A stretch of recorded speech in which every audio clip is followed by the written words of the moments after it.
Le mythique stade de Yaoundé au quartier Sokoura de Bouaké, qui a révélé des talents non moins célèbres, Guédegba Ignace, Diabaté Lassina ou encore Bakayoko Ibrahim et bien d'autres, a été le cadre choisi pour abriter la finale dotée du trophée Dominique Ouattara, première dame de Côte d'Ivoire.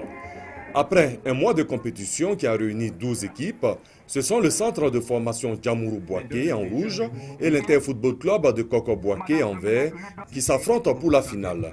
Tout commence par les consignes d'usage. On va retenir que c'est Bouaké qui gagne parce que Bouaké a été choisi par la première dame. Il faut qu'on lui rende honneur. Et donc, pour que la prochaine fois, elle soit encore plus rassurée, et puis, pour revenir... La première période va se solder par un score vierge à 0 but partout.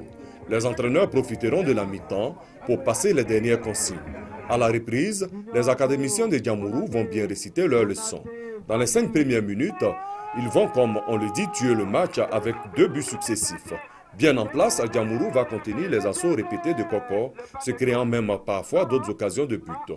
Au coup de sifflet final, on note 2 buts à 0 pour Koko. Les personnalités présentes se réjouissent de la tenue du tournoi.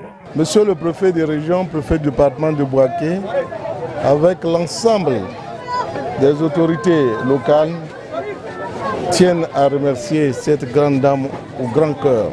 Merci à la première dame d'avoir initié cette première édition. Nous souhaitons que chaque année, ça se répète à Bouaké. On souhaiterait que cette première édition ne soit pas la dernière. Et on félicite la première dame pour cette initiative. C'est dans une atmosphère de joie entremenée de pleurs pour certains que les différentes récompenses ont été remises.